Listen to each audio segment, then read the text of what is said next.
Boa tarde, que alegria estar aqui, poder fazer parte do que Deus está fazendo nesses dias.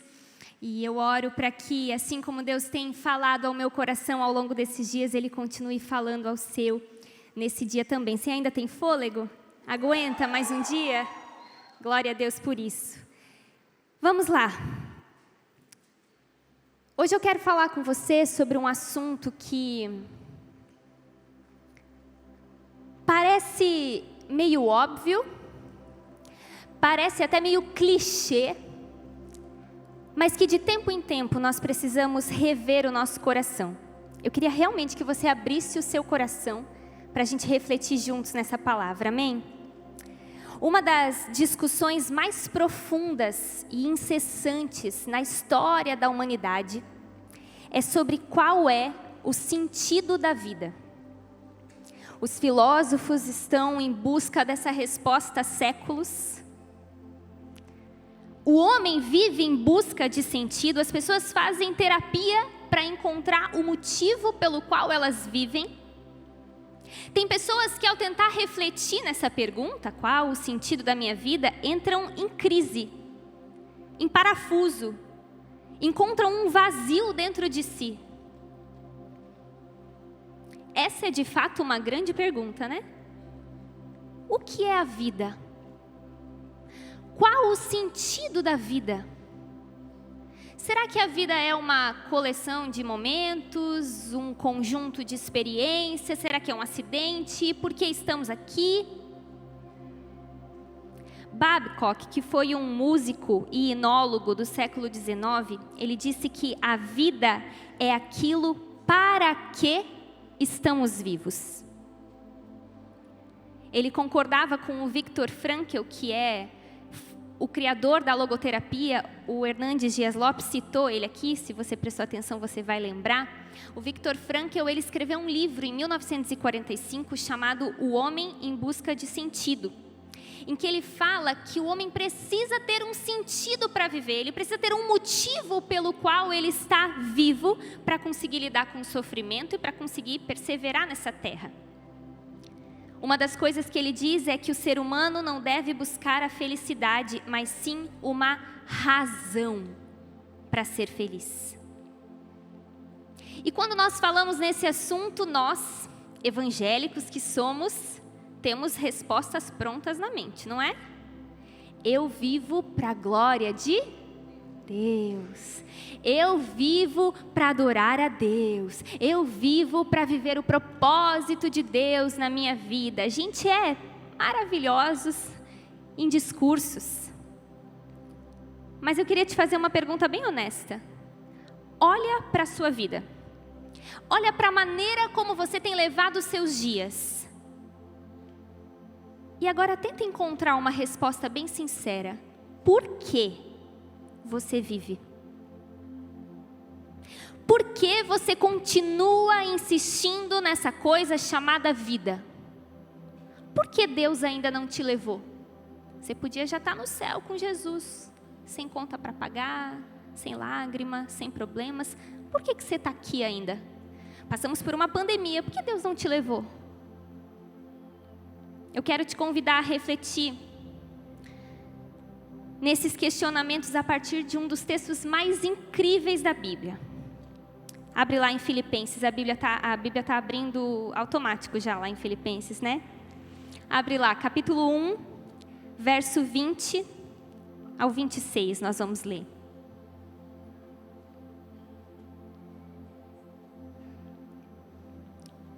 É a primeira vez que eu estou ministrando depois que a minha filha nasceu, e eu ouço choros a todo momento. Choros que nem existem, mas eu estou ouvindo. As mães vão me entender. A palavra diz assim: aguardo ansiosamente e espero que em nada serei envergonhado. Pelo contrário, com toda a determinação de sempre, também agora, Cristo será engrandecido em meu corpo, quer pela vida, quer pela morte. Porque para mim o viver é Cristo e o morrer é lucro. Caso continue vivendo no corpo, terei fruto do meu trabalho. E já não sei o que escolher, estou pressionado dos dois lados. Desejo partir e estar com Cristo, o que é muito melhor.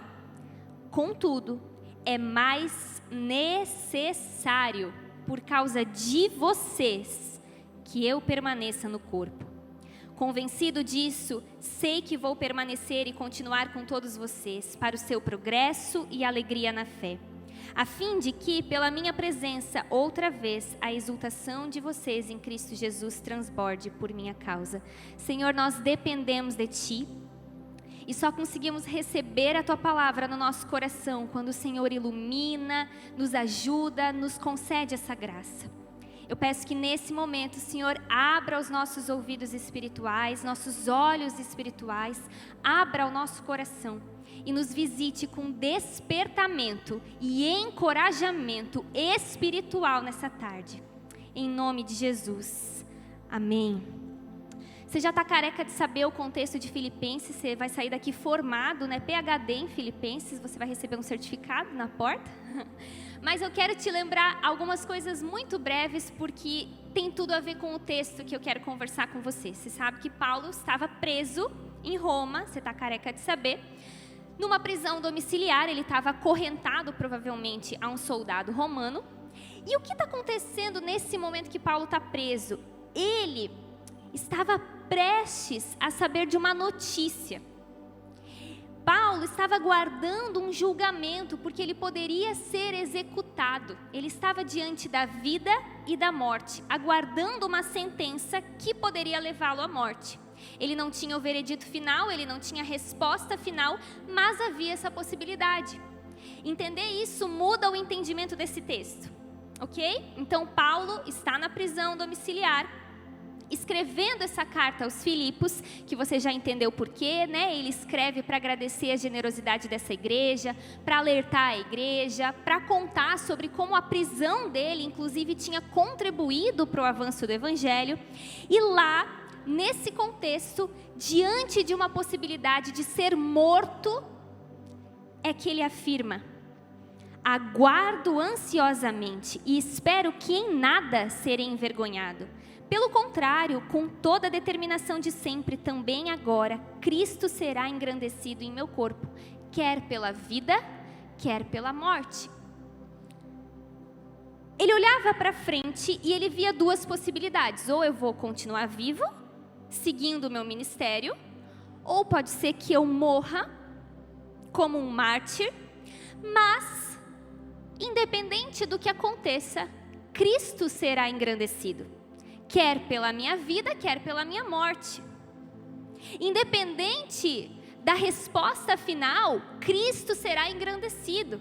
Perceba a ambição do apóstolo Paulo na prisão. Gente, se eu estou na prisão, eu sei nem se eu ia lembrar de Cristo. Eu estou presa, eu preciso sair daqui. Eu estou presa ainda injustamente. No caso dele, ele não estava preso porque ele cometeu um crime, ele estava pregando o evangelho, estava se sacrificando por pessoas.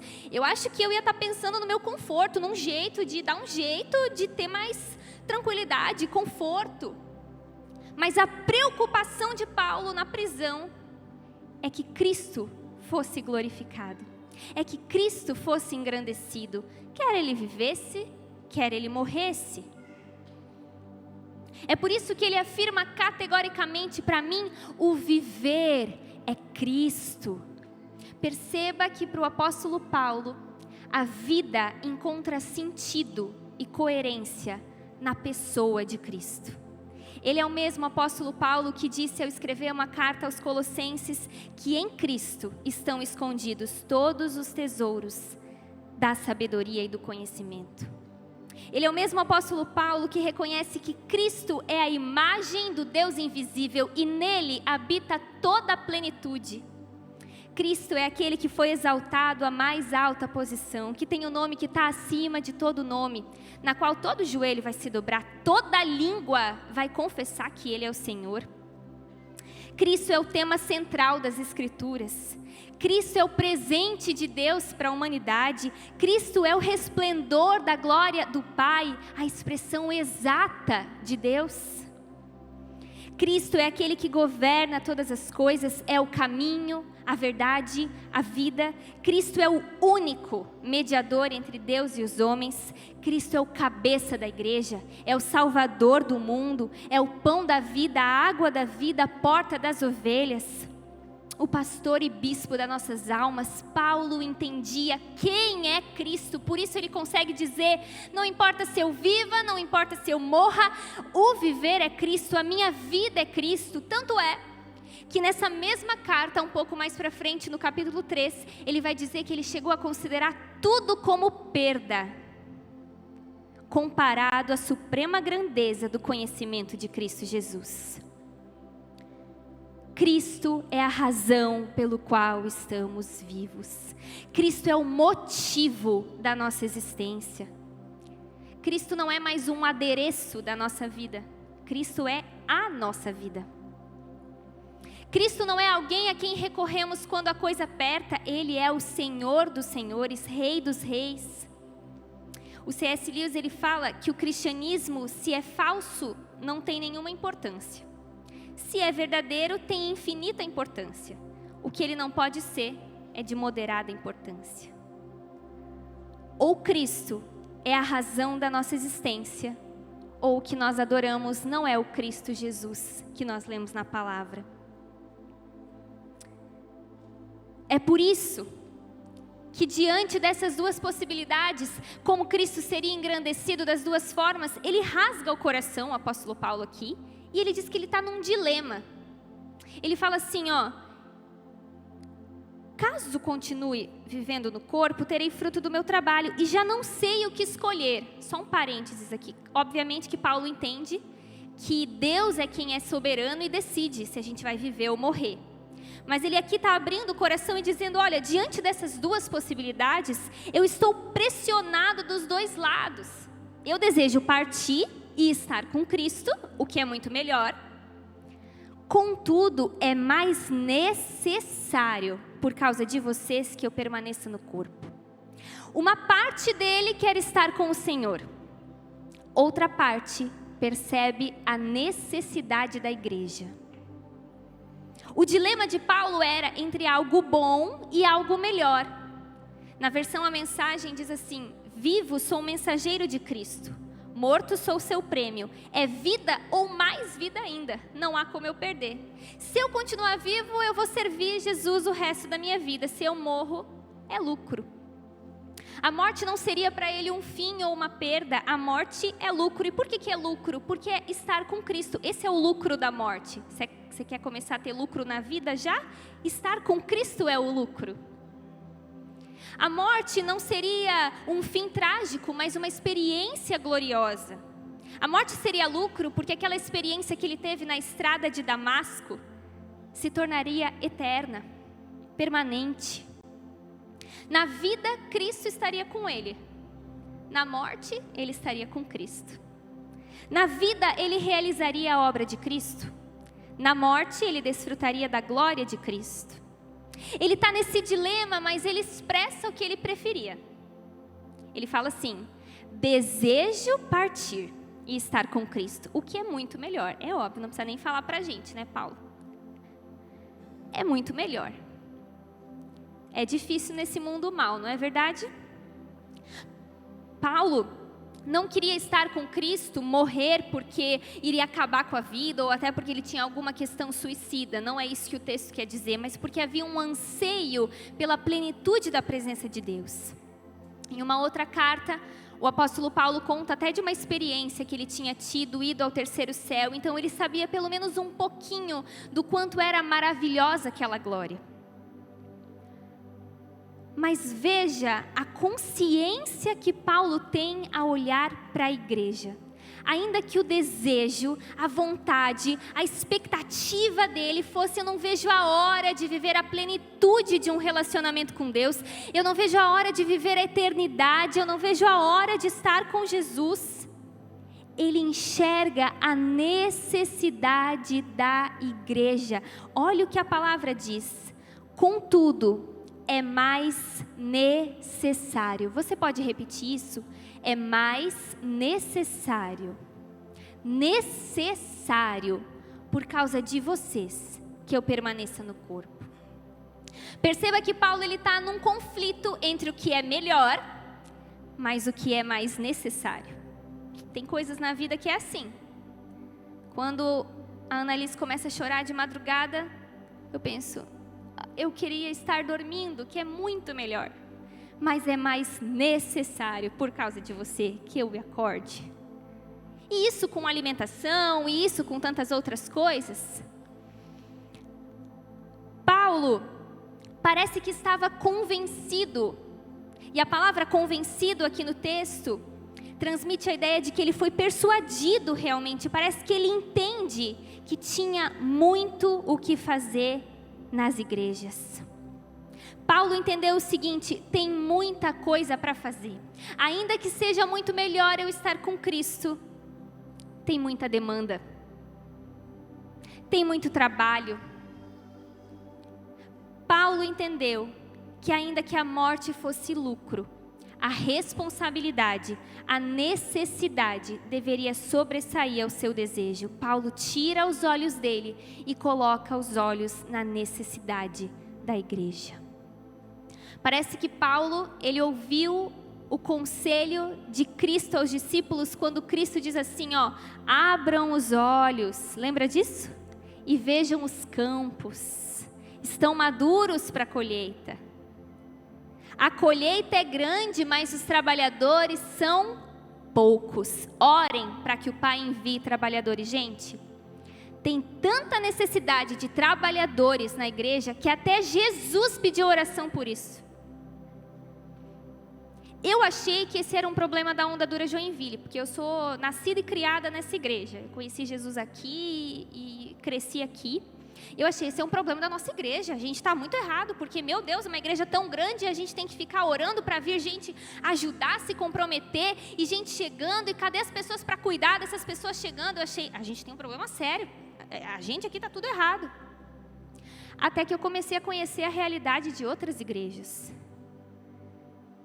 Toda a santa igreja é a mesma coisa. Os pobres pastores com o joelho tudo ralado orando. Deus, manda trabalhadores.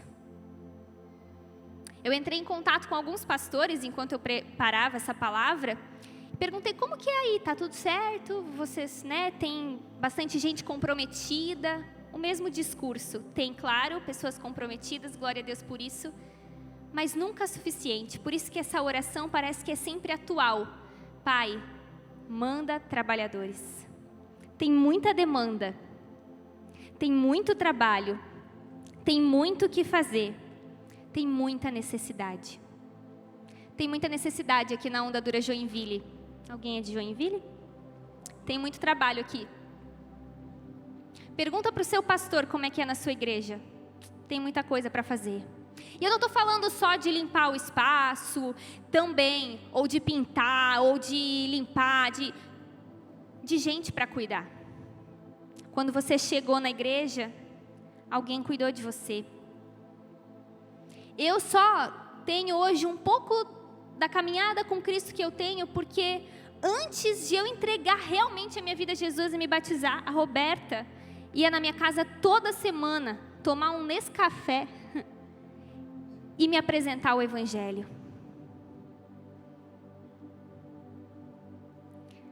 É necessário discipuladores.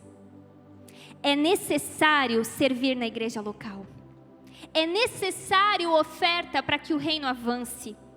É necessário pregar o Evangelho. É necessário fortalecer os mais fracos. Não é capricho. Não é uma opção, é uma necessidade. Sabe por quê que há necessidade? Porque há pessoas. Olha para o lado aí que você vai ver um monte de gente. Essas pessoas têm necessidades de oração, de serviço, de ajuda, de abraço, de ouvidos, de aconselhamento, de companhia às vezes. Por isso que ele diz, é mais necessário por causa de vocês. Vocês quem? Os Filipos, a igreja, as pessoas. É necessário por causa de vocês que eu fique. Isso evidencia a maneira como Paulo encarava a vida. Ele é o mesmo apóstolo Paulo que dizia que nós temos que considerar os outros superiores a nós mesmos. Agora ele está mostrando na prática que de fato ele entendia que o cristianismo é nós colocarmos o outro na frente do eu.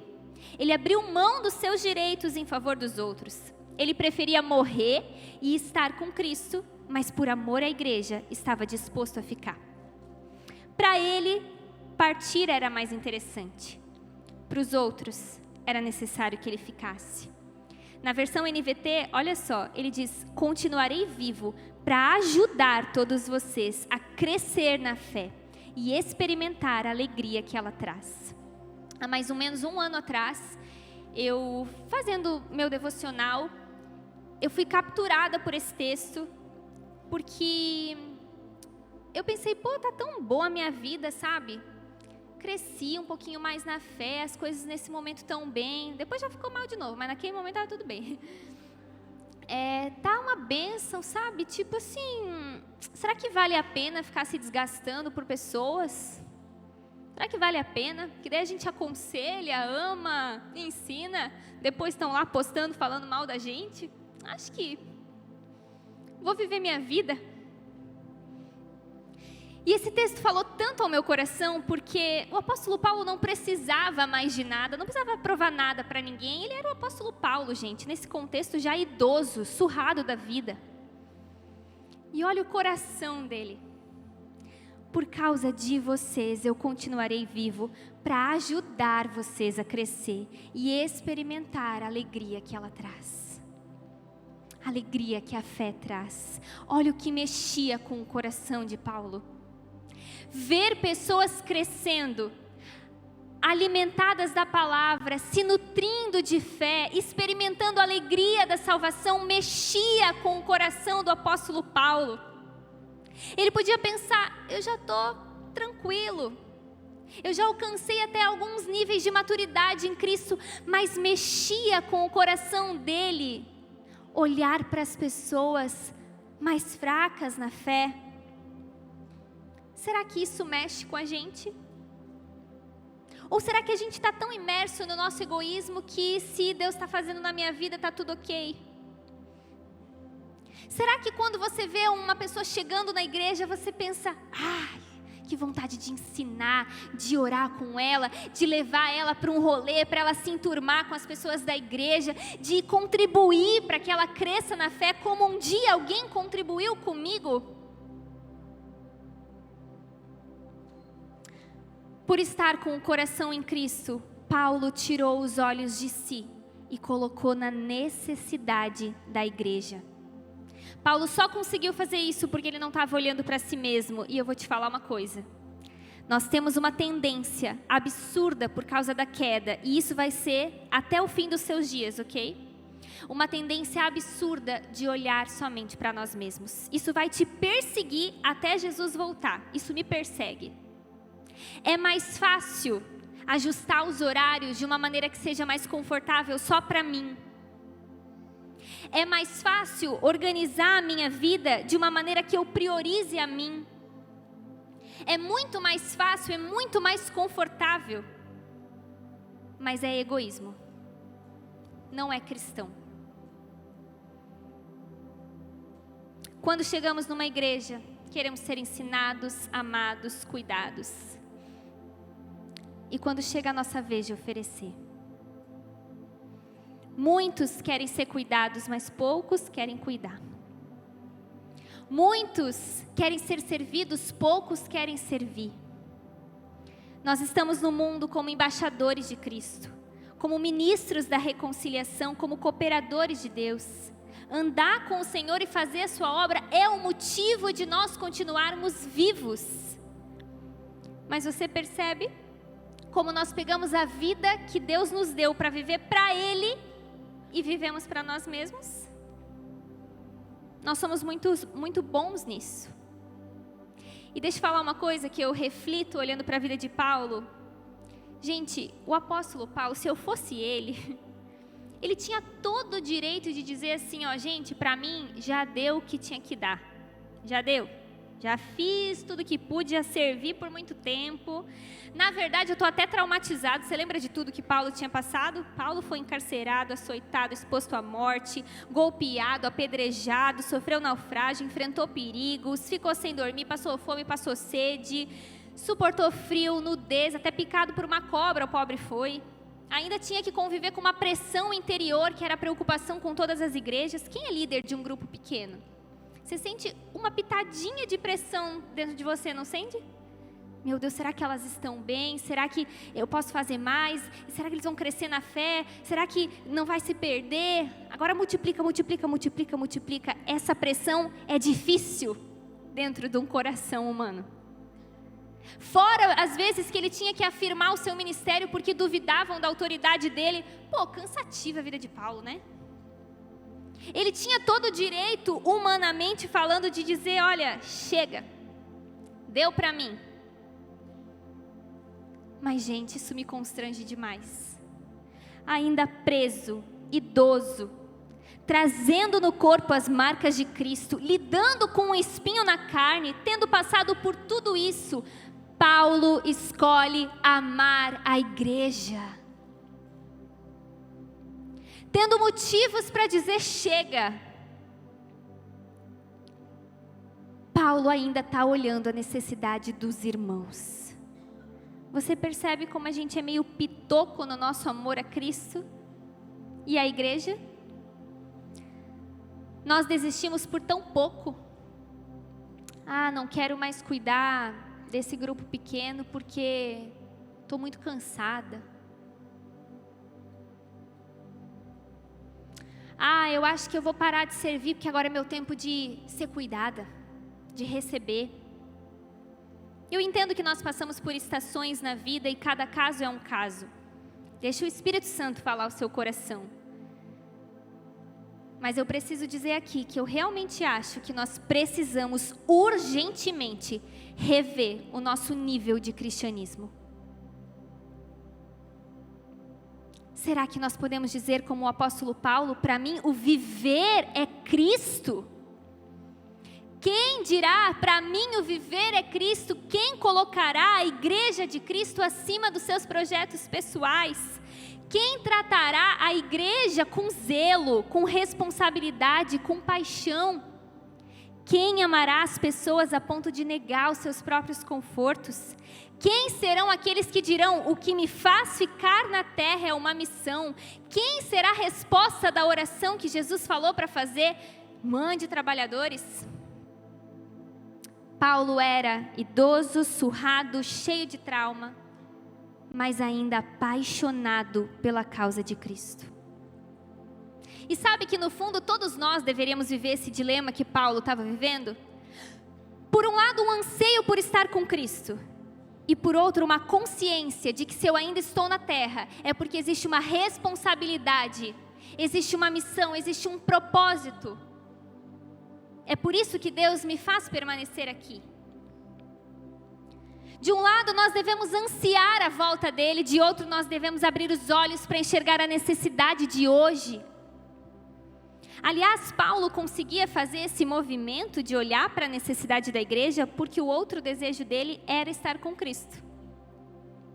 Desejo, a palavra desejo aqui, no original tem a ver com uma forte inclinação, um desejo intenso. Paulo amava Jesus e por amar a Jesus, ele amava a sua igreja. O anseio por estar com Cristo amanhã deve desembocar numa entrega pela igreja hoje. Você quer saber o quanto você ama Cristo? Olha o quanto você zela pela noiva dele. Você vai ter uma boa noção de como está o seu amor por Jesus. Talvez você há muito tempo não tenha se apaixonado por pessoas e pela igreja, porque o seu anseio por Cristo está amortecido. E o primeiro passo é reconhecer. Tem tanto crente frio, que se acostumou com a vida de crente, vai no culto, volta para o culto, vai no culto, volta para o culto, mas parece que perdeu o senso de propósito. Parece que perdeu a compreensão de que estamos vivos pela pela causa de Cristo, ou então já poderíamos ter ido. E o que isso tem a ver com unidade? Primeiro, porque não dá para ser una olhando para si mesmo.